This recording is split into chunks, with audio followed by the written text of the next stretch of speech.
오늘 우리에게 주시는 하나님의 말씀 보도록 하겠습니다. 오늘 우리에게 주시는 말씀은 누가복음 21장 1절에서 6절 말씀입니다. 예수께서 눈을 들어 부자들이 헌금함에 헌금 넣는 것을 보시고 또 어떤 가난한 과부가 두 렙돈 넣는 것을 보시고 이르시되, 내가 참으로 너희에게 말하노니 이 가난한 과부가 다른 모든 사람보다 많이 넣었도다. 저들은 그 풍족한 중에서 헌금을 넣었거니와 이 과부는 그 가난한 중에서 자기가 가지고 있는 새갈비 전부를 넣었느니라. 어떤 사람들이 성전을 가리켜 그 아름다운 돌과 헌물로 꾸민 것을 말하며 예수께서 이르시되, 너희 보는 이것들이 날이 이르면 돌 하나도 돌 위에 남지 않고 다 무너뜨려지리라. 선생님이요. 아멘. 잠시 기도하고 말씀 전하도록 하겠습니다. 하나님, 오늘 우리를 주님의 임재 가운데로 불러 모아주시고 주님 우리의 영혼으로 깨닫는 그 말씀, 우리의 영혼의 양식이 되게 하시기 위해서 오늘 말씀을 선포하고 또 말씀을 듣는 자리를 우리에게 허락해 주심을 감사드립니다. 하나님, 이 성경책이 우리의 손에 오기까지 이 말씀을 지키기 위해서 피 흘린 모든 믿음의 선조들의 그 발걸음과 선택들, 그리고 하나님과 동행하며 하나님의 말씀을 기록했던 모든 선지자들과 사도들의 그 피 흘린 삶을 우리가 기억하게 도와주셔서 하나님 그 말씀의 무게를 우리가 느끼며 그 말씀 앞에 진지하게 반응하게 도와주시고, 하나님 이 말씀이 우리에게 전해질 때 그것을 깨닫게도 하시는 성령님, 그것을 깨닫고 또 전하며 또 그리고 실천하며 우리의 삶 속에 아름다운 그리스도의 편지와 그리스도의 향기가 완성되는 은혜가 있게 도와주시옵소서. 성령님, 이 시간 전하는 자를 붙잡아 주셔서 온전히 주님의 말씀 전하게 도와주시고 또 듣는 모든 우리 한 사람 한 사람 성령의 들려주심을 우리의 마음속으로부터 듣게 도와주시옵소서. 마음속 울림으로 주님의 말씀을 받기 원하며 예수님의 이름으로 기도하였습니다. 아멘. 네, 여러분, 오늘 이 본문 말씀의 중요성을 먼저 여러분들과 함께 나누면서 이 설교를, 이 말씀을 시작하도록 하겠습니다. 자, 예수님의 마지막 일주일을 우리가 보고 있다라고 했어요. 그 일주일 중에서도요, 여러분, 초반부 앞부분에 예수님이 입성하시는, 나귀 타고 입성하신 곳이 어디입니까? 예루살렘 성이죠. 그리고 그 성전 안에서 예수님이 가르치셨죠. 오늘 이 말씀까지가 여러분 예루살렘 안으로 들어가셔서 그 성전에서 가르치시고 설교하신 마지막 부분이에요. 그리고 나서는 어떻게 되느냐, 그 마지막 일주일의 나머지 부분은 성전 밖으로 가십니다. 오늘 이 마가복음 그 다음을 보시면, 제가 누가복음 읽었지만 같은 평행본문 마가복음을 보시면 분명하게 그 다음 성전 밖으로 가셨다, 그리고 감람산으로 향하셨다, 이 행선지가 이렇게 기록이 되어 있습니다. 성전 안에서 설교하신 마지막 설교가 오늘 이 과부의 두 렙돈에 대한 말씀이었던 거예요. 두 번째로 이 본문의 중요성을 우리가 볼 수 있는 지점이 있습니다. 오늘 이 본문 말씀과 함께 평행되는 그 마가복음 본문을 보면은 여러 가지 이 성경에서 예수님이 중요한 메시지를 전하실 때 이렇게 흔히 사용하시는 마커들이 등장을 해요. 마가복음 8장 34절에서 35절 같이 띄워주시면은 보시면, 그거보다 먼저 이제 봐야 되는 것이 마가복음 10장 45절, 43절이겠네요. 43절 보면 여러분, 예수께서 제자들을 불러다가 이르시되, 내가 진실로 너희에게 이르노니 이 가난한 과부는 헌금함에 넣는 모든 사람보다 많이 넣었도다. 여기서요, 불러다가라고 하는 이 단어, 프로클레오라고 하는 단어입니다. 클레오라고 하는 그 단어는 여러분 헬라어에서 영어가 많이 어원이 파생이 됐잖아요. 콜이라고 하는 단어하고 좀 의미 비슷하죠. 콜, 부르다라고 하는 의미를 가지고 있고요. 프로라고 하는 것은 다가가서 또 불러내요 라고 하는 의미를 가지고 있기 때문에, 그래서 불러다가라고 번역을 한 거죠. 프로클레임이라고 이야기를 좀 할 수도 있을까요, 여러분? 이렇게 의도적으로 어떤 주의를 환기시키면서 이게 중요하다라고 콕 집어서 사람들을 불러 모으시고 이야기하실 때 이 단어가 많이 쓰였어요. 그 단어가 쓰인 마가복음의 다른 부분들을 보시면은, 제가 마가복음을 살핀 이유는 그 같은 장면을 마가복음에서 기술할 때 이 단어가 쓰였기 때문에 마가복음을 봅니다. 마가복음 8장 34절 보시면, 자, 무리와 제자들을 어떻게 했다고요? 불러 이르시되. 자, 근데 이 불러서 말씀하시는 내용이 뭐였냐면은 누구든지 나를 따라오려거든 자기를 부인하고 십자가를 지고 나를 따를 것이다. 누구든지 자기 목숨을 구원하고자 하면 잃을 것이고 나와 복음을 위하여 버린다면, 자기 목숨을 잃는다면 얻으리라. 여러분, 중요한 말씀입니까? 아닙니까? 여러분, 마가복음에서 가장 핵심적으로 예수님이 강조하고자 하시는 그 말씀의 요체가 뭡니까? 제자도예요. 제자도. 십자가 지고 나 쫓아오는 거. 예수님이 불러서 말씀하셨어요. 제자들을 이렇게 부르세요. 이것만큼 잊지 마라. 그런가 하면요, 또 불러 이르시되, 이 똑같은 원어적인 단어가 쓰인 곳은 마가복음 10장 42절이에요. 자, 10장 42절 보시면 예수께서 불러다가 이르시되, 이방인들의 집권자들은 너희를 임의로 주관하고 그 고관들이 그들에게 권세를 부리지만, 43절, 너희 중에는 그런 법이 없다. 너희 중에서 누구든지 크고자 한다면 너희를 섬기는 자가 되고, 누구든지 으뜸이 되고자 한다면 모든 사람의 종이 되어야 한다. 예수님이 십자가를 지시면서 살아가신 그 모든 섬김의 원리와 그 깊은 울림이 그 안에 담겨 있지 않습니까? 우리는 누구든지 남의 머리 위에 올라서고자 하고 조금이라도 주관하고자 하지만 하나님의 나라 법칙은 그렇지 않다. 십자가를 지고 따르는 삶, 누군가를 섬기기 위해 낮추는 삶, 하나님은 그 삶을 귀하게 여기시고 그를 높은 자라 칭해 주실 것이다. 그러면서 10장 45절에 인자가 온 것은 섬김을 받으려 함이 아니고 도리어 섬기려 하고 자기 목숨을 많은 사람의 대속물로 주려고 하는 것이다. 여러분, 예수님이 특별히 불러다가 말씀하신 것들이 다 중요하다라는 것을 여러분 인정하십니까? 여러분들의 눈에 그 발견이 되십니까? 어떻게 섬기며 따라가야 되는지, 그리고 십자가를 지며 따라가는 것은 무엇인지, 그야말로 예수님이 하고자 하는 가장 중요한 말씀을 하실 때마다 불러다가 이르셨어요. 오늘 이 본문 말씀도 불러서 말씀하십니다. 그 마가복음에 보면 불러다가 말씀하시는 거예요. 그러면서 예수님이 마가복음 12장 43절을 보시면 내가 진실로 너희에게 이르노니 이 가난한 과부는 헌금함에 넣는 모든 사람보다 더 많이 넣었도다. 여기서 예수님이 이 말씀을 중요하게 전하고 계시다는 두 번째 마커가 또 있습니다. 뭡니까? 진실로 너에게 이르노니. 이 말도요, 예수님이 하실 때 꼭 우리가 듣고 경청하고 마음에 새길 만한 가치가 있는 메시지를 전하신다라고 할 때 이렇게 태그를 딱 붙이시는 의미를 가지고 있어요. 마가복음에서는 딱 10번만 등장하는 표현입니다. 가끔은 예수님이 진짜 중요할 때는 진실로 진실로 너에게 이르노니 이렇게 말씀하세요. 근데 여러분, 진실로 이르노니 이걸 헬라어로 보면 어떤 단어인지 아십니까? 여러분이 아는 단어예요. 아멘이라는 단어가 들어가 있어요. 그러니까 우리가 아멘이라고 고백할 때 어떤 의미를 담는 거예요? 그냥 아멘은 기도 다 했습니다라는 의미입니까? 아멘이라는 의미가 뭔지 여러분 신앙생활 하시면서 아셔야 돼요. 진실입니다라는 뜻이에요. 무슨 말이겠습니까? 하나님이 이 기도를 들으셨음이 진실입니다. 하나님께 기도한 저의 마음이 진실입니다. 하나님께서 이루실 그 모든 약속과 뜻이 진실입니다. 우리가 무언가 우리의 마음으로부터 하나님 그것이 진실입니다 라고 고백할 때 우리는 아멘이라고 하는 거예요. 이 아멘이 중요한 표현이죠. 예수님이 말씀하실 때도 아멘이라는 단어를 쓰실 때 정말 진실로 너희가 이것을 받아들였으면 좋겠다라고 하는 중요한 마커로서 쓰셨다는 것입니다. 자, 그런데 여기까지가 우리가 생각하기에 이 본문이 가지고 있는 중요성을 충분히 뒷받침해주는 증거들이라는 거예요. 그 내용이 무엇입니까? 우리가 내용을 보면 너무나 간단해요. 그 과부, 가난한 과부가 그 가난한 중에서 모든 생활비에 해당되는 2렙돈을 넣었을 때 예수님이 보시고 이 과부가 다른 모든 부자들, 그곳에서 정말 동전을 쏟아부어 넣었던 많은 부자들보다 훨씬 더 많은 헌금을 했다.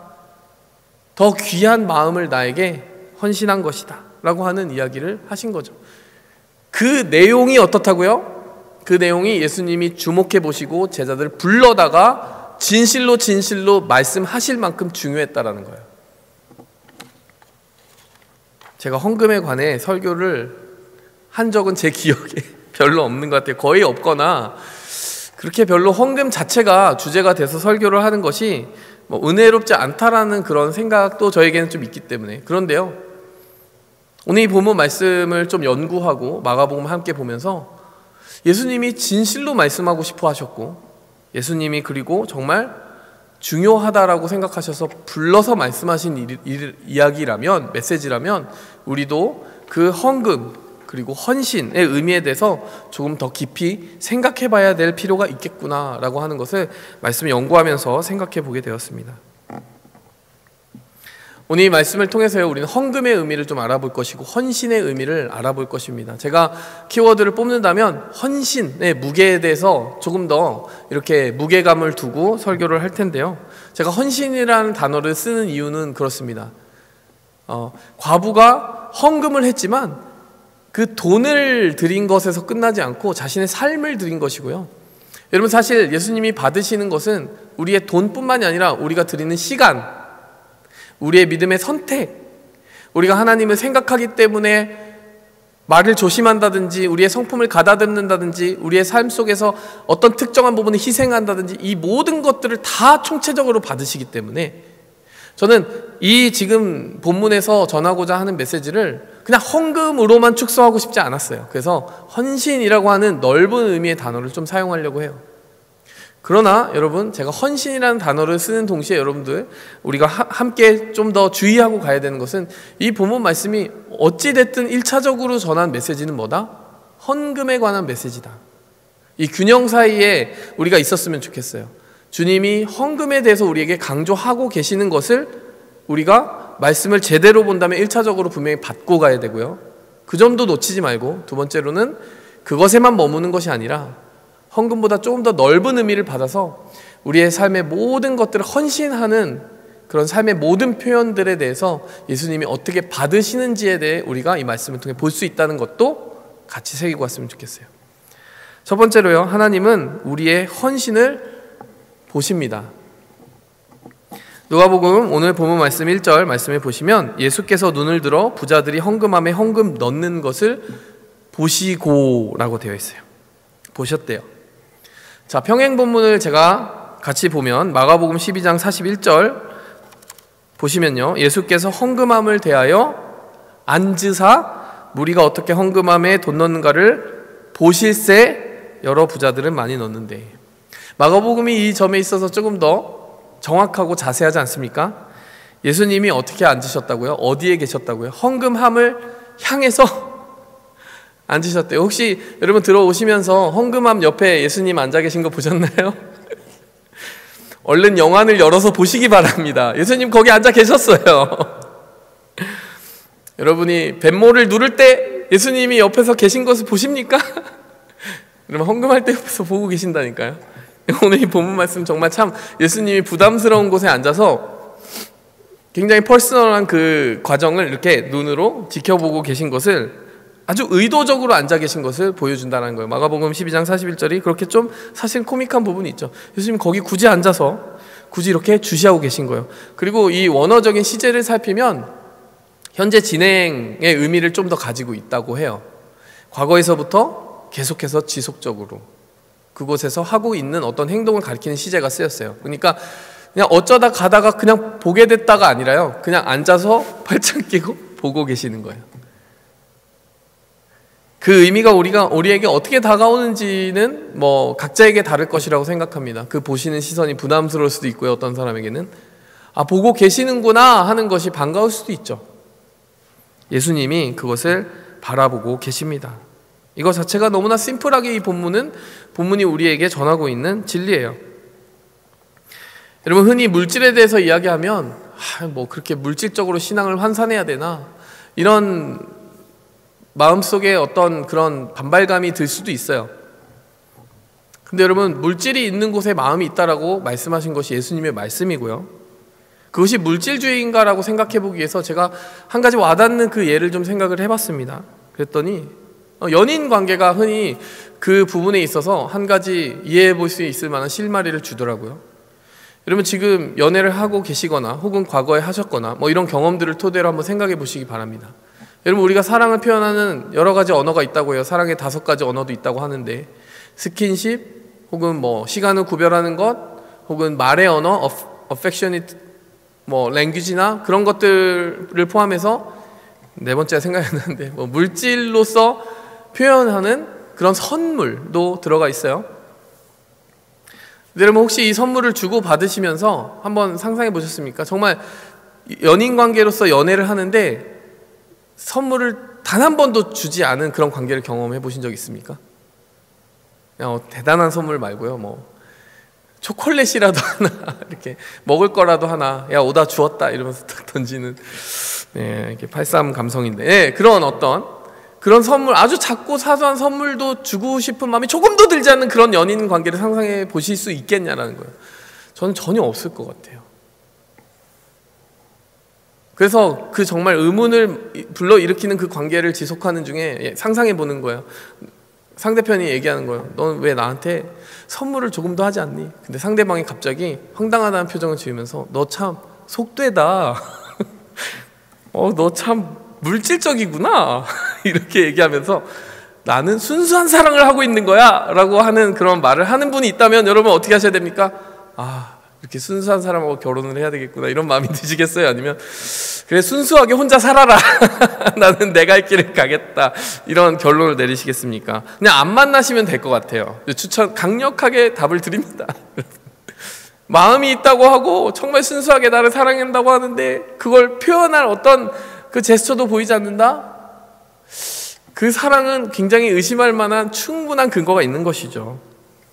물질이 있는 곳에 마음이 있다라고 예수님 말씀하신 것은 그냥 덜도 아니고 더도 아니고 우리가 무언가 마음을 가지고 있다면 그것을 embody 해야 된다는 거예요. 그 사랑이라고 하는 것을 표현할 수 있는 어떤 물질로 환산되든 물리적인 어떤 공간에서 환산되든 그것이 시간이든 공간이든 내가 주는 어떤 모습들이 보여지도록 바꾸는 그 환산, 트랜슬레이션의 과정이 필요하다라는 것입니다.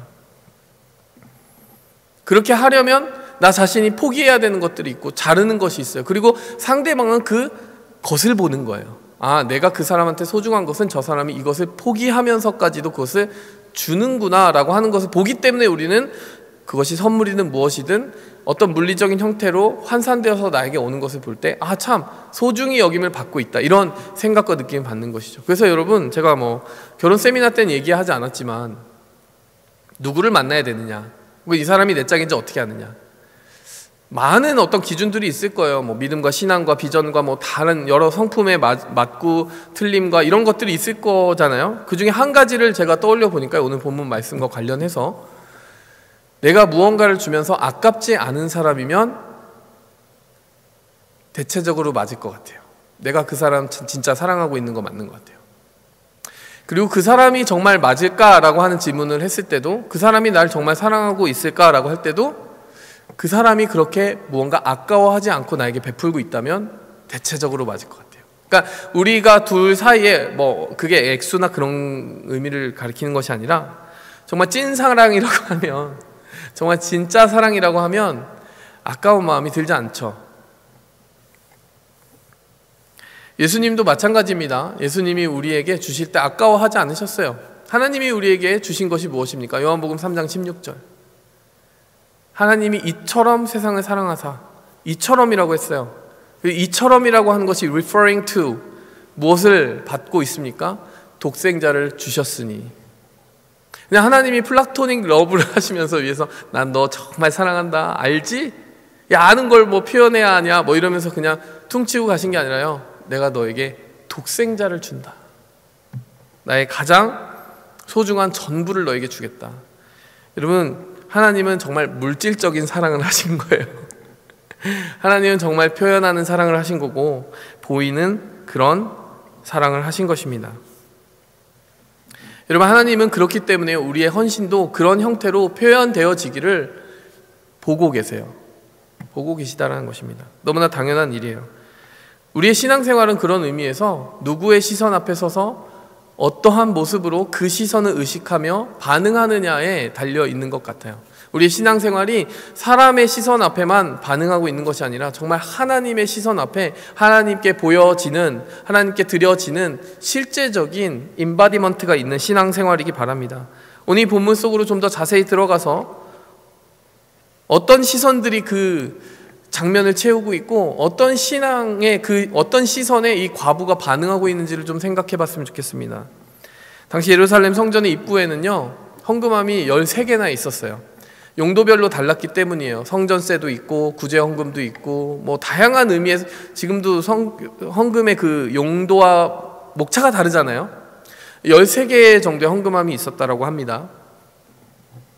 근데 그 헌금함의 재질은 노스로 돼 있었어요. 브론즈로 돼 있었어요. 그렇기 때문에 금속이기 때문에 당연히 동전이 들어가면서 부딪히는 소리가 나게 되죠. 안 날 수도 있죠. 물론 동전과 동전이 맞부딪혀 나는 소리도 있겠지만 소리가 날 것이라고 확신한 이유가 있습니다. 그 헌금함이 나팔처럼 생겼기 때문이에요. 트럼펫처럼 생겼습니다. 이 입구가 좁고요. 그 안쪽이 넓어져요. 왜 그렇게 만들었을까요? 손 집어넣어서 훔치지 말라고 안전한 의미로 그렇게 되어 있어요. 그러니까 동전이 들어가면서 벌써 그 입구를 지나가면서 쨍그랑 소리가 이제 요란하게 날 것입니다. 그리고 떨어질 것이에요. 예수님이 그 앞에 앉아 계시는 겁니다. 부자들은 동전을 잔뜩 가져와서 넣겠죠. 그 당시에는 지폐가 없습니다. 동전을 넣을 때 그 동전의 가치는 대체로 그 동전의 재질과 무게와 비례하는 것이 그 당시에 보통이었어요. 왜냐? 지금은 명목 가치로 우리가 화폐를 사용하잖아요. 그렇기 때문에 실제 가치, 실가치와 연결시키지 않아요. 근데 그 당시에는 무게를 잰단 말이에요. 그리고 그 재질이 실제 가치가 있어야 돼요. 뭐 은이 동보다 더 가치가 있다든지, 뭐 1g보다 3g이 더 가치가 있다든지. 그래서 무게가 더 클수록 더 요란한 소리를 내겠죠. 여러분, 이 당시에 지금 이 과부가 냈던 렙돈이라고 하는 단위를 좀 아셔야 될 것 같아요. 이 렙돈이 뭐냐? 이게 돈이 그 머니를 가리키는 돈이 아닙니다. 렙톤이라고 하는 그 헬라어를 옮긴 거예요. 헬라 동전이에요. 근데 이 가치가 어느 정도냐면 데나리온의 128분의 1이라고 합니다. 데나리온이 어느 정도냐면 우리가 뭐 지난번에 데나리온에 대해서 얘기했지만 한 노동자가 열심히 일해서 하루 일당으로 벌어들일 수 있는 금액이에요. 많이 벌면 100불이라고 한번 생각해 볼까요? 100불에 128분의 1은 얼마입니까? 뭐 거의 1불 정도 되지 않겠어요? 그렇죠? 100불 벌면 많이 버는 거라고 했잖아요. 100불이 안 될 수도 있잖아요. 그렇기 때문에 대충 생각했을 때 여러분, 두 렙돈이라고 하면은 64분의 1이니까 거의 1불 언저리의 어떤 금액이라고 할 수 있는 거예요. 그러니까 이 금액은 굉장히 작을 뿐만이 아니라 실제 렙톤이라고 하는 걸 여러분 찾아보세요. 그러면 구글에서 이미지를 보실 수 있을 텐데 굉장히 작습니다. 그렇기 때문에 여러분, 지금 이 장면을 우리가 상상해 보시면 그 헌금을 낼 때마다 이 사람이 어느 정도 냈다라고 하는 것이 보이는 이 시점에서 여러분, 이 과부는 헌금을 내는 것을 가급적 보이고 싶을까요? 보이지 않고 싶을까요? 과부는 어떤 다른 마음을 가졌을지 모르겠지만 대다수의 사람들에게는 그 당시에 자신의 헌금이 정말 너무 초라한 금액일 경우에는 아마 신경을 많이 쓰게 되었을지도 모른다라는 추정을 해봅니다. 부자들 같은 경우에는 반대로 자기가 정말 많은 금액을 헌금하고 있다는 것을 과시하기에 딱 좋은 헌금함이죠. 요란한 소리를 내면서 쭉 들어가니까요. 과부가 어쩌면 헌금을 포기할 수도 있고 또 피할 수도 있고 헌금을 많이 모아서 한꺼번에 낼 수도 있고 그런 어떤 그 사람들의 시선 앞에 자기를 좀 보호하고자 하는 여러 장치를 쓸만도 한데요. 이 과부가 지금 어떻게 했느냐? 그냥 그와 무관하게, 사람들의 여러 시선들과 무관하게 그냥 헌금을 했어요. 사람들이 주는 어떤 판단과 시선, 액수가 중요하지 않다라는 것을 과부는 마음 깊이 알고 있었기 때문입니다. 사람들의 시선에 의해서 영향을 받거나 가로막히지 않았고요. 그 시선 때문에 더 부풀리려 하거나 더 줄이거나 뭐 그런 것이 없었다라는 것이에요. 그냥 있는 그대로의 마음을 표현하는 담담한 발걸음을 우리는 이 장면에서 보게 되는 것입니다. 어쩌면 그 많은 부자들을 제치고 예수님께서 이 과부의 헌금에 시선을 두신 이유는 그 과부가 통과해야 했던 그 많은 시선들, 그리고 과부의 선택이 가지는 의미가 예수님에게도 참 소중하게 여겨졌기 때문이 아닐까, 이런 생각이 들어요. 여러분, 예수님은 우리의 신앙의 여러 가지 면들을 보십니다. 그런데 그 중에 우리가 헌금하는 것도 보세요. 이 말이 어떤 분들에게는 좀 참 이상하고 불편하게 들릴 수도 있지만요, 여러분, 다른 말들은 우리가 별로 불편하게 여기지 않습니다. 예수님이 우리의 기도를 보신다. 불편하십니까? 예수님이 우리의 찬양하는 모습을 보신다. 불편하십니까? 예수님이 우리의 헌금을 보신다. 불편하십니까? 이상하죠? 네, 이상합니다. 불편할 이유가 없습니다. 우리의 마음이 담기는 정말 중요한 표현으로서 여러분 우리는 어떠한 시선 앞에서도 하나님을 의식하고 하나님을 생각하며 찬양하듯 기도하듯 말씀에 반응하듯 또 헌금해야 될 줄 믿습니다. 그 안에 마음을 담아야 될 줄 믿습니다. 하나님의 시선을 생각해야 될 줄 믿습니다. 적용해 볼까요? 여러분 우리의 신앙생활이 사람들의 시선에 휘둘려서는 안 된다라고 생각해요. 시선이 있고 없고에 따라서 움직여져서는 안 된다라고 생각해요. 지금 비대면으로 예배드리고 있지만 여러분 그곳에서도 여러분이 기도하고 찬양하는 모든 모습들이 일정했으면 좋겠어요. 그리고 또 한 가지 일정했으면 좋겠는 것은 헌금입니다. 사람들이 보든 보지 않든 그것이 다른 사람들의 시선에 앞에 놓여있든 놓여있지 않든 그것에 변화가 생긴다면 이미 우리는 사람 앞에서 헌금했던 거예요. 그렇지 않습니까? 솔직하게 말하면 사람들의 시선이 있든 없든 우리가 그것을 온라인으로 드리든 오프라인으로 드리든 무관한 신앙생활을 하나님 앞에 하나님의 시선 앞에 하고 있다면 그것에 차이가 없어야 된다는 거예요. 우리가 하나님 앞에 헌금하는 것, 기도하는 것, 말씀에 반응하는 것, 그 모든 모습들이 일정할 수 있어야 될 것 같습니다. 이것이 우리가 할 수 있는 첫 번째 적용이에요. 하나님이 보고 계신다라고 할 때 그 부분에 대해서 말입니다. 여러분 우리가 이것을 조금 더 넓힐 수도 있다라고 제가 얘기했습니다. 헌금에 대한 부분만이 아니라고 얘기했어요. 헌신으로 넓혀봅시다. 여러분 우리의 모든 헌신이 다 눈에 보이지 않아요. 하지만 우리가 정말 기쁨으로 받아야 되는 말씀, 좋은 소식은 무엇입니까? 헌신하는 분들에게 참 좋은 소식일 거예요. 하나님은 그 모든 보이지 않는 부분들에 우리의 마음속 고민들을 다 알고 헌신하기까지의 그 갈등도 알고 또 헌신하면서의 수고도 알고 그것을 다 접수하고 받으신다라는 얘기입니다. 여러분 제가 이례적으로 레코그니션을 여러분들께 요청하는 그 부분이 하나 있습니다. 어떤 레코그니션이냐? 미디어 팀을 여러분 주목해 주시기 바랍니다. 보이십니까? 자, 미디어 팀 어디 있습니까?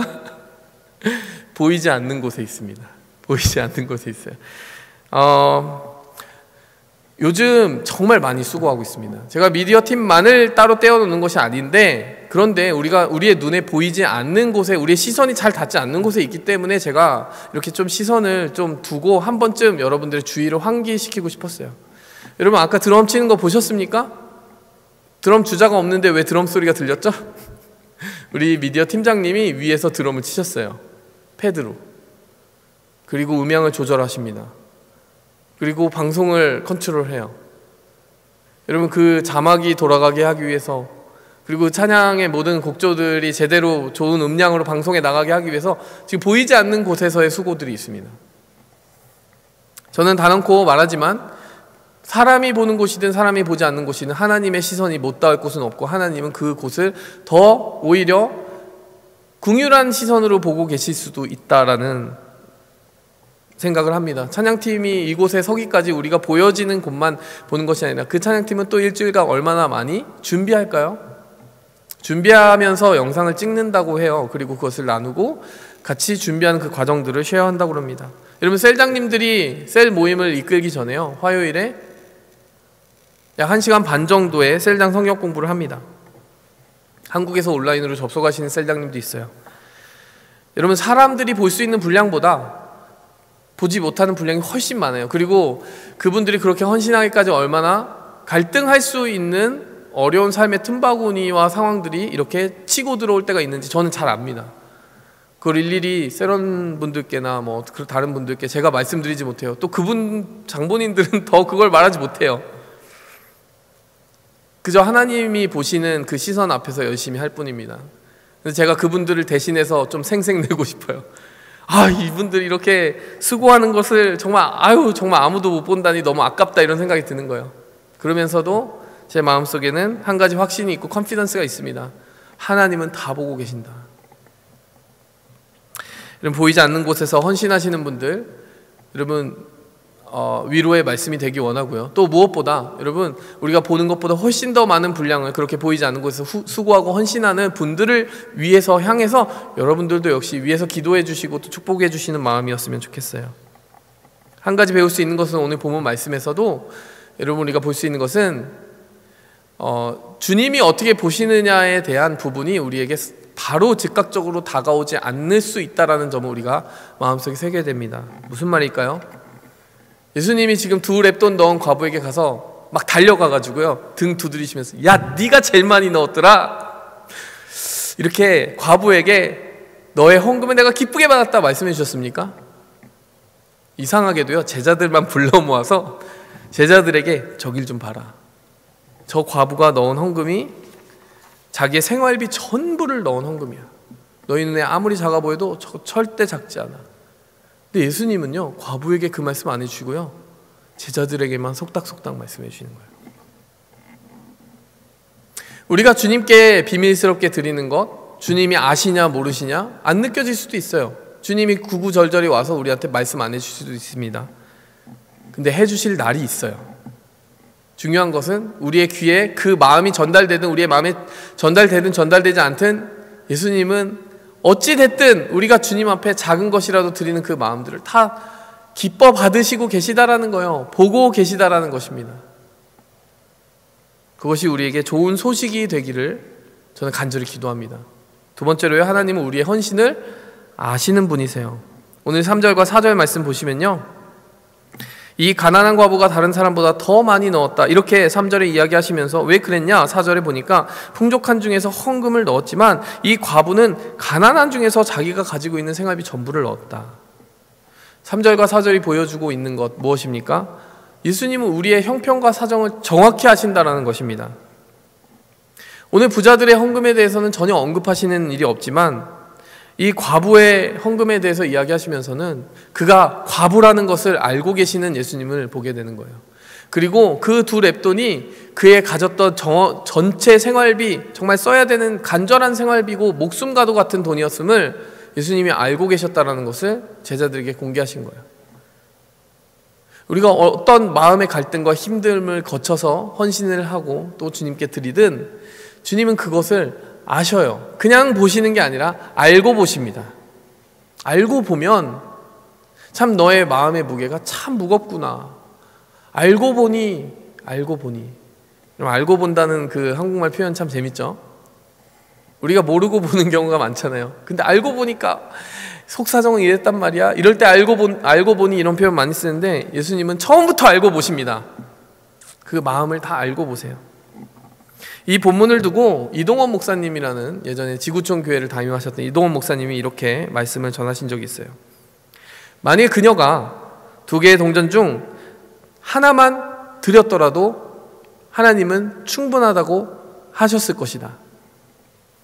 그러나 이 여인에게 있어서 이 여인은 그 하나의 헌금으로는, 동전으로는 만족하지 못했다.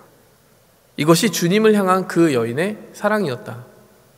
일리가 있죠. 여러분, 생활비 전부예요. 여러분, 동전 하나밖에 없어가지고 그것으로밖에 못 내면 이해가 되는데 아유 어쩔 수 없어 울며 거의 겨자 먹기로 내는 장면이라면 그렇겠는데 동전이 2개였다니까요.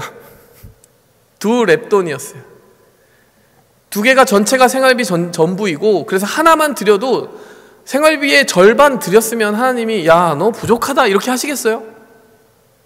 목사님 말씀 맞죠? 그것만 받으셔도 하나님은 정말 충분히 흡족하셨을 것이고 야 그것도 힘들었겠다 이렇게 말씀하셨을 거예요. 근데 뭐라고요? 이 여인에게는 그게 만족이 안 됐다는 거예요. 하나님이 만족하지 않으셔서가 아니라 하나님께 어찌됐든 전부를 드리고자 하는 그 과부는 하나님을 향해 전부를 드려도 아깝지 않은 그 간절한 사랑의 표현으로 그 동전을 하나, 둘 의식적으로 드렸다는 것입니다. 전부를 주고도 아깝지 않은 여러분 그 사랑, 우리가 예수님을 통해 하나님 아버지로부터 받은 사랑이라고 했잖아요.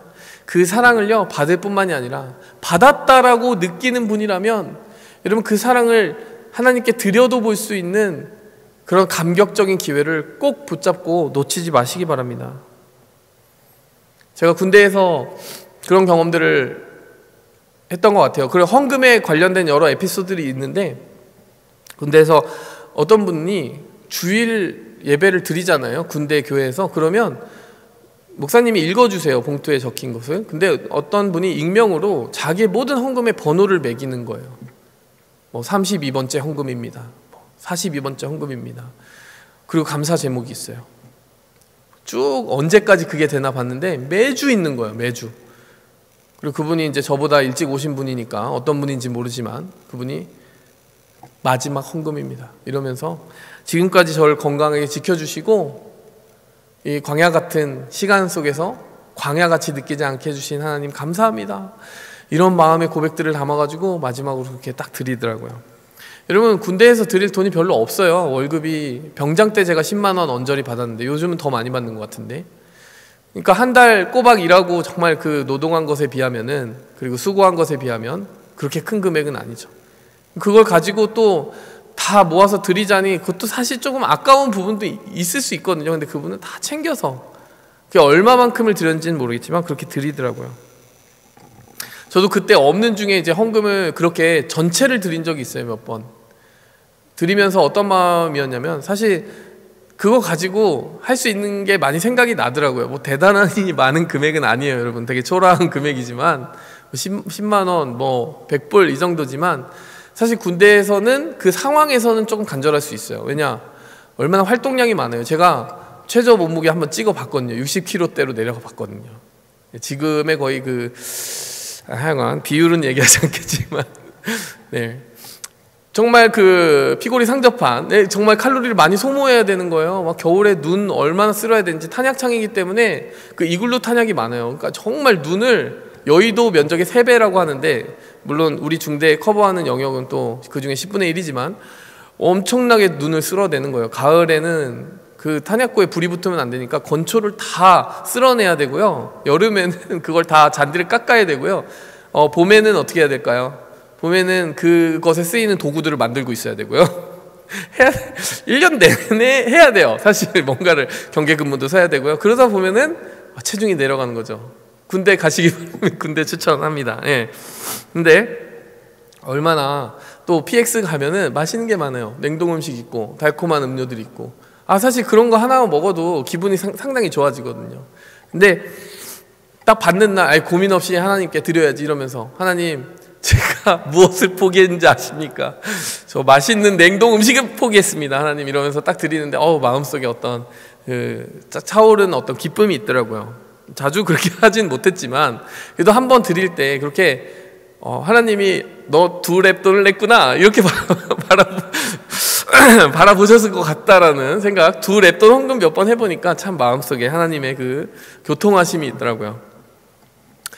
제가 예전에 이희돈 장로님에 대한 그런 어떤 간증을, 이희돈 장로님이라고 WTC 월드 트레이드 센터에서 부총재를 하신 그 장로님의 간증을 여러분들께 소개해드린 적이 있어요. 그분이 참 대단한 간증이 많지만 재정에 관한 많은 간증들이 있으신 분이에요. 옥스포드로 국비 유학을 가시는데 생활비를 받지는 못해서 어머니에게 향토 장학금을 주십시오. 향토 장학금이라는 말이 너무 옛날 말인데 집에서 좀 서포트 해주시면 안 되겠습니까? 어머니에게 이렇게 부탁을 하고, 어머니가 비행기표를 딱 주셨는데 편도 비행기를 주시더래요. 그래서 왜 편도입니까? 다시 돌아올 생각을 하고 유학을 떠나다니 그게 말이나 될 법이냐 이러면서 봉투를 하나 주시길래 비행기에서 열어보거라. 비행기에서 딱 열어봤는데요, 거기에 너희 조상의 하나님이 너를 도우시리라 이렇게 적혀 있더라는 거예요. 좋은 말이다. 이거 어디 있을까? 했는데 그 메모 한 개만 있었던 거죠. 체크도 없고 어떤 금액도 없는 거예요. 그런 집안에서 신앙생활을 하셨습니다. 물질의 주인이신 하나님께서 너를 채워주실 것이다. 정말 그것에 대한 철저한 고백을 가지고 신앙생활을 하시는 부모님만 봐도 그분이 어떤 배경인지 아시겠죠? 그분이 그 힘든 유학생활을 하는 동안 10의 9조를 헌금을 하시는 거예요. 누구를 위해? 선교하는 친구들을 위해. 코피가 날 정도로 양말 장사를 하면서 박사 공부를 하셨어요. 그리고 영국 옥스포드에서 잘 공부를 하시고 미국으로 옮겨가셨어요. 근데 거기서 비행기에 딱 내렸는데 20센트가 있더래요. 주머니에. 계좌도 없어요. 모두 탈탈 털어가지고 헌금 생활하면서 사셨기 때문에. 그분이 어떻게 하셨느냐? 하나님, 제가 이 미국에 무사히 오게 해주신 그 감사의 표현으로 10센트를 하나님께 11조로 드립니다.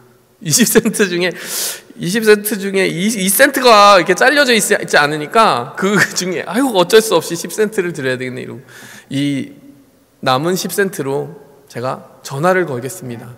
잘 알고 있는, 지인을 통해 알고 있는 선교단체에 전화를 걸어서 그 나머지에 그곳에서 숙식을 할 수 있는지 묻기 위해, 좀 도움을 청하기 위해서 전화를 했다라고 그래요. 근데 중요한 것은 그 선교단체에 계신 그 장이 1년 내내 돌아다니시는 분이래요. 그래가지고 정말 단 한 1, 2주 정도만 베이스에 계신 분인데 과연 연결이 안 되면 이제 끝나는 거예요. 근데 그때 전화를 받으시더래요. 그리고 미국에서의 유학생활 잘 마치시고 박사학위 따시고 그 다음에 어떻게 되셨느냐? 29세에 교수직으로 임용을 받으셨어요. 대단히 빨리 된 거죠. 근데 이분이 아주 크레이지한 선택을 하나 하십니다. 하나님께 가장 젊을 때 선교지에 가겠다고 서원을 하신 거예요. 자녀는 둘이나 있어요. 그래서 멕시코로 선교를 가는 거예요. 교수직을 내려놓고. 학교에서 미쳤냐고 연락이 많이 오더래요. 우리가 주는 그 연봉이 부족해서 그러냐, 제발 와달라 여러분 연락이 오는데, 아니다, 난 하나님께 내 인생에 가장 소중한 시간을 드리기로 서원을 했습니다. 그것뿐입니다 하면서 갔는데, 계속 그걸 커트 했는데 이분이 마지막에 그 WTC에서 콜링을 받으신 거예요. 월드 트레이드 센터, 무너졌던 그 빌딩 말이죠. 부총재로 콜링을 받으시고, 부총재로 처음에 그렇게 받으신 게 아니라 콜링을 받아서 그곳에 가셔서 또 일하다가 정말 말도 안 되게 에이시안으로서는 처음으로 그 많은 그 미국과 유럽의 사이의 그 긴장관계 알력 속에서 그분이 딱 선출이 돼서 부총재가 되셨어요. 2020년에 코로나 그 기간에 암투병이었는지 이렇게 소천하셔서 많은 분들이 정말 애도하고 그러시더라고요. 근데 이분의 간증이 여러분 영어만 딱 들어봐도 이것만 있지 않을 것 같죠? 찾아보시면 좋을 것 같아요. 제가 한번 금요예배에서 그분 간증 한 편을 전체를 채워서 본 적이 있는데, 그걸 보고 유승민 형제가 실명이 나왔는데, 네, 승민 형제가 다 찾아봤더라고요. 어쨌든 정말 그 하나님을 사랑하는 그 마음으로 무언가 드리는 그것을 하나님이 알고 계시는구나. 이분이 양말 장사하면서 10의 구조 선교하는 친구들한테 헌금하면서 살아온 삶을 아시는 거예요. 하나님이 올려주시는 거예요. 근데 저는 뻔한 성공 공식 말하고 싶지 않습니다. 하나님께 그렇게 드리면 이렇게 올려주세요, 그런 거 아니에요. 그렇게 안 하셨을 수도 있어요. 근데 제가 말하고자 하는 이거는 이겁니다. 이미 그렇게 헌금할 때 이미 그분은 성공하신 거예요. 그렇게 해서 무엇이 돼서 성공한 게 아니라요, 하나님께 그렇게 마음을 드릴 수 있는 사람, 그분이 뭘 돌려받을 것을 생각하고 그렇게 하셨을까요? 전혀 그렇지 않아요. 이미 받은 예수 그리스도의 사랑, 나를 위해 죽으신 독생자의 사랑이 너무나 크고 놀라워서 나는 그분께 갚아도 갚을 수 없는 삶을 드립니다라는 고백으로 가득 채우기 위해서 그렇게 살아오신 것이고요. 그것이 자연스럽게 그것까지 하나님이, 야, 나만 보고 있기 아깝다, 너의 마음을 내가 기억했음을 세상에 보여주리라 하고 들어 올리신 거예요. 그렇게 되지 않았어도 받으셨을 거예요. 이미 받으신 겁니다. 토마스 선교사님도 그렇지 않습니까? 그냥 돌아가셨지만 우리가 헛된 인생이라고 하지 않듯이, 여러분 우리를 아세요. 우리의 형편, 사정, 우리가 드리는 마음의 무게를 달아보십니다. 마음에도 무게가 있다, 오늘 설교 제목이에요. 근데 그 마음의 무게는 하나님만 아시는 게 아니라 나도 알아요. 내가 얼마나 하나님을 사랑하고 그 사랑 앞에 반응하며 헌금을 하고 시간을 드리고 재능을 드리고 삶을 드리는지는 나도 알아요, 사실. 그래서 이 말씀이 우리에게 주는 도전이 있는 것입니다. 마지막으로 하나님은 우리의 헌신을 받으십니다. 5절 6절을 보니까요, 예수님이 뭐라고 얘기하시냐면, 이 아름다운 돌과 헌물로 꾸며진 것에, 이 성전의 아름다움에 대해서 막 제자들이 이거 정말 멋지지 않습니까? 이렇게 얘기하는데, 예수님이 6절에 보면 찬물을 탁 끼얹으세요. 돌 하나도 남지 않고 다 무너지리라.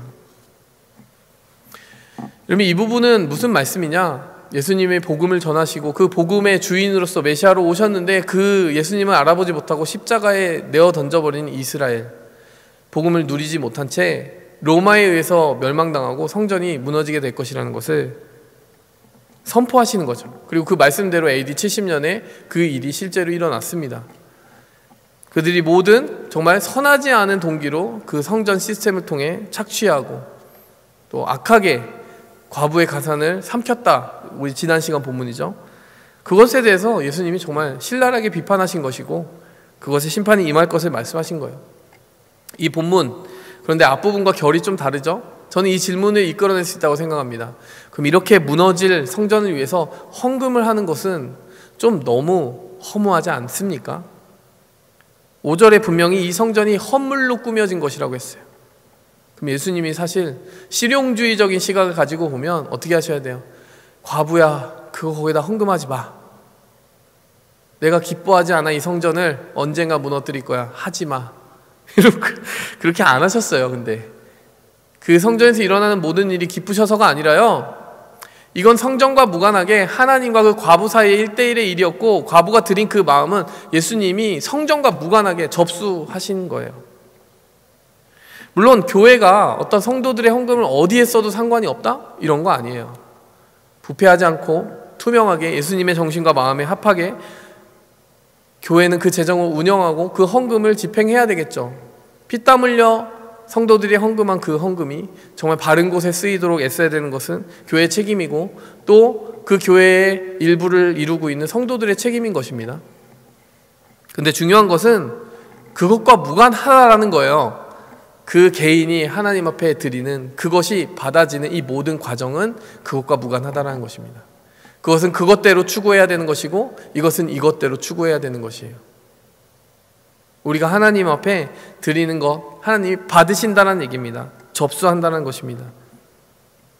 이 받으신다라는 것을 묵상할 때 두 번째로 기억하는 것은 부분을 드리면서도 전체를 드릴 수 있어야 된다는 것입니다. 제가 11조의 원리에 대해서 여러 번 설명을 해드리는데, 11조든 헌금이든 어떤 의미로는 드리는 게 아니에요.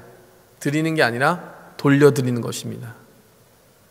왜요? 11조를 드릴 때 우리가 어떤 원리로 고백을 하느냐? 하나님이 10을 주셨는데 그 10을 주심이 감사해서 그 10을 주신 것이 주님이심을 내가 열심히 해서 번 것이 아니라 주님 허락하신 재능과 기회를 통해서 얻게 해주셨음을 고백하기 때문에 상징적인 의미로 10의 1을 떼어서 주님께 돌려드리는 것이라는 얘기를 설명한 적이 있어요.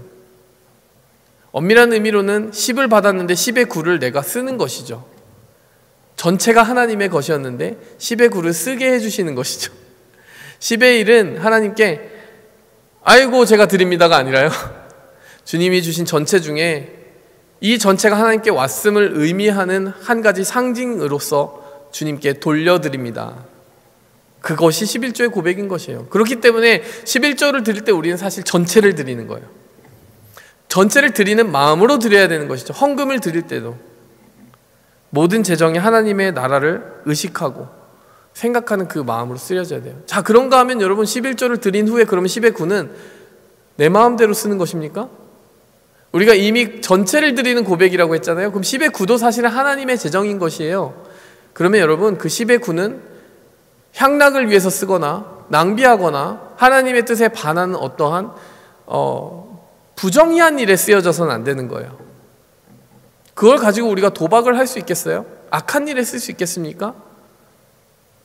그것을 가지고 이익만을 탐하여서 하나님의 질서와 하나님의 성품에 반하지 않는 방법으로 우리가 그 재정을 사용할 수 있겠냐고요. 그 10의 9조차 하나님 어떻게 쓰는 것이 하나님께 정말 하나님이 기뻐하시는 방법입니까? 라고 물어가면서 써야 된다는 것이에요. 그래서 여러분 우리는 일부를 드리지만, 우리의 예배 정말 일주일에 한 번 드리지만 나머지 6일은 하나님 앞에서 살아가는 날이 아닌 것처럼 살아가면 안 되잖아요. 우리가 드려지는 모든 삶이 거룩한 산제사고 6일도 그렇게 살아야 되고, 그리고 일주일의 마지막에 하나님께 정말 구별된 하루가 있는 것처럼 여러분 구별되어 드리는 것이나 나머지 것이나 다 하나님의 마음을 향하여 쓰여져야 된다는 것이죠. 그래서 부분을 드리지만 전체를 드린다는 것은 이러한 원리를 말하는 것입니다. 마지막으로 하나님이 받으신다는 것은 금액을 받으시는 게 아니라 사실 그 뒤에 있는 마음을 받으신다라고 생각을 해요. 우리가 정말 하나님 앞에 드릴 때 기쁨으로 드렸으면 좋겠어요. 그리고 기쁨으로 그것을 받기 원하시는 하나님의 마음을 이해했으면 좋겠습니다. 제가 신학교에서 한 번쯤 그 부분에 대해서 교훈을 받은 적이 있습니다. 헌신의 부분에 있어서 조금 교훈을 받은 적이 있어요. 신학교 생활하는데 항상 좋을 수는 없죠. 통장이 마이너스가 되고 형편이 좋지 않을 때가 있었어요. 제가 하나님께 좀 불평 아닌 불평을 했습니다. 하나님, 제가 하나님이 일한다고 하는데 제가 너무 이러면 하나님 공부에 집중하기 어려울 뿐만 아니라 제가 좀 비참하지 않습니까? 제가 참 불쌍합니다. 제가 불쌍합니다. 이렇게 기도하는 거예요. 근데 하나님이 기도 중에 그런 말씀을 하시더라고요. 너 혹시 돌아갈 수 있으면 돌아갈래? 사실 마음만 먹으면 제가 신학교 공부 시작한 지 한 1, 2년 차밖에 안 됐기 때문에 돌아갈 수도 있었어요. 돌아갈 수 있으면 돌아갈래? 이런 말씀 하시는 거예요. 근데 제가 답이 아니요, 아닌데요. 이렇게 왜 아니냐? 왜 아니지? 이렇게 물어보시더라고요. 그래서 제 마음속에 제가 택한 가장 귀한 길이니까요. 이게 제 몫이니까요. My portion, my crown, my reward. 제 상이에요. 하나님 이거 놓치고 싶지 않아요. 그럼 너 불쌍한 사람이니? 아니요, 아닌데요. 제가 처음에 제가 되게 불쌍하다고 생각했는데 기도하면서 하나님과 대화하는데 불쌍한 사람이 아니더라고요. 아 그래, 불쌍하지 않지 이러면서 나중에 신실하게 하나님이 장학금도 주시고 채워주셔서 다 거쳐갔어요. 여러분 우리가 하나님께 무언가 드릴 때 또 헌신할 때 스스로 불쌍하게 여기는 마음 섞어서 드리지 않았으면 좋겠습니다. 불쌍해서 드리는 거 아니에요. 막 내가 힘든데 내가 이렇게 헌신하는 게 너무 나는 불쌍해. 왜 불쌍해요? 왜? 누군가의 헌신을 보고 불쌍히 여길 필요도 없습니다. 저 사람은 저렇게 헌신할 수 있다니. 이돈 장로님 보고 불쌍하지 않아요, 저는. 여러분 우리가 드리되 그리고 하나님 받으신다는 것을 기억하되 하나님이 같이 받으시는 마음도 온전했으면 좋겠어요. 자기를 불쌍히 여기거나 혹은 헌신하는 누군가를 불쌍히 여길 권리는 우리에게 없습니다. 우리는 굉장히 자부심을 가지고 하나님 앞에 하나님을 기뻐하는 그런 마음으로 드릴 수 있어야 될 것입니다. 말씀을 정리하도록 하겠습니다. 오늘 이 과부의 헌금은요, 그냥 헌금만을 향한 말씀이 아니라 우리의 삶의 전부를 받기 원하시는 예수님의 그 깨우침이 들어가 있는 것 같아요. 우리와 하나님과의 관계는 그런 관계가 됐으면 좋겠어요. 그럴 때 아름다운 것입니다. 아낌없이 전부를 주시고 우리 또한 아낌없이 전부를 드리는 것. 현실적으로 부분밖에 드릴 수 없어도 그 부분을 통해 전체의 마음을 최대한 꾹꾹 담아내는 것. 여러분 그런 연인 관계가 아름답듯이 누군가 계산기 두들기고 있으면 벌써 그건 아닌 거예요. 하나님과도요, 계산기 두들기고 있으면 아닌 거예요. 우리는 하나님께 전부를 주고받은 사이입니다. 마음에도 무게가 있습니다. 함께 기도하겠습니다. 하나님 아버지, 오늘 우리의 삶 속에 잔잔한 은혜로 끊임없이 채우시고 또 채우고 채워주셔도 아깝지 않으시다는 그 마음을 들려주셔서 감사합니다. 창조된 모든 세계가 그 아낌없는 주님의 사랑을 웅변하고 있고 또 우리에게 주신 그 독생자가 아낌없는 하나님의 그 사랑을 증거하고 있습니다. 우리 또한 주님 앞에 아낌없는 사랑으로 반응하겠습니다. 예수님의 이름으로 기도하였습니다. 아멘. 이 시간 먼저 처음으로 기도할 것은 바로 주신 하나님에 대한 고백입니다. 오늘 이 본문 말씀은 드린 과부의 헌금을 이야기하고 있지만요, 여러분 우리는 알고 있습니다. 며칠 후면 예수님이 자기의 목숨을 주실 것이라는 것을 알고 있어요. 내가 하나님께 줄 수 있는 것, 드릴 수 있는 것 아무리 많아 보여도요, 아무리 대단해 보여도요, 하나님이 우리에게 주신 그것에 비하면, 그 마음의 크기에 비하면 사실은 우리가 그렇게 생색낼 것이 아니에요. 우리는 그 작은 것을 두고도 계산할 때가 많잖아요. 근데 하나님은 전혀 계산하지 않으십니다. 이 시간 여러분 마음속 위로가 필요하십니까? 세상에 홀로 떨어져 있는 것 같은 느낌을 받으시는 분들 있으세요? 이 시간 이 말씀이 우리에게 선포하는 한 가지 진리를 붙잡고 주님의 사랑을 노래합시다. 주님은 여러분에게 아무것도 아끼지 않으셨습니다. 그 하나님 사랑 너무 감사하다고, 그 사랑을 갚으며 그 사랑에 반응하며 그 사랑을 노래하며 살아가겠다고 이 시간 함께 감사의 기도로 나아가겠습니다. 이 시간 이어서 기도하기 원합니다. 여러분 하나를 드려도 사실은 전체를 드리는 거라고 했어요. 과부가 정말 리터럴리 전체를 드렸지만 하나님 앞에 드리는 것은요, 부분을 드리더라도 그 나머지도 함께 주님의 것임을 고백할 때 온전한 헌물이 되고 온전한 헌신이 되는 것입니다. 여러분 이 시간 여러분 여러분, 주일 이외에 6일을 다시 하나님 앞에 올려드리시기 바랍니다. 그 6일 하나님 믿고 살아가지 않게 해달라고, 그 6일도 하나님의 6일이 되게 해달라고, 하나님이 통치하시고 다스리시고 또 나를 사용하셔서 누군가를 세우시고 살리시고 복음을 듣게 하시는 그 6일이 되게 해달라고, 기적이 마지막 날에만 있는 것이 아니라 그 6일 동안 많은 기적을 경험하다가 주일에 오게 해달라고, 하나님 앞에 부분의 헌금을 드리더라도 나머지 모든 물질도 다 받아서 하나님 뜻을 위해 사용할 수 있는 저의 마음이 되게 해달라고, 하나님 앞에 조금의 시간을 들지만 나머지 모든 시간도 받아달라고, 부분뿐만 아니라 전체로 받아주시는 주님 앞에 내 전부를 드리겠다고 결단하면서 이 시간 함께 기도하겠습니다. 이 시간 이어서 기도하기 원합니다. 마지막으로 기도할 때 여러분, 헌신은, 그 헌신하는 사람은 불쌍한 사람이 아니라는 것을, 그렇게 헌신하고 있는 분들이 있다면 불쌍한 분이 아니라는 것을, 불쌍한 내가 아니고 불쌍한 어떠한 사람이 아니라는 것을 기억했으면 좋겠습니다. 그러면 어떠한 사람이냐? 사실은 부러워해야 되는 사람이 아닐까요? 예수님의 십자가를 우리가 부러워하고 있을 때 사실 우린 신앙에 철이 든 거예요. 섬김과 희생이 찌푸러지는 눈으로 바라봐지는 것이 아니라 참 부럽고 대단하다라는 눈으로 바라봐지기 시작한다면 여러분, 진정한 가치를, 그 비밀스러운 하늘의 가치를 이미 발견한 사람인 것입니다. 이 시간 기도할 때요, 혹시 주님 앞에 헌신을 드리면서 자기가 너무 불쌍하신 분 있습니까? 자기 연민에 빠지신 분 있습니까?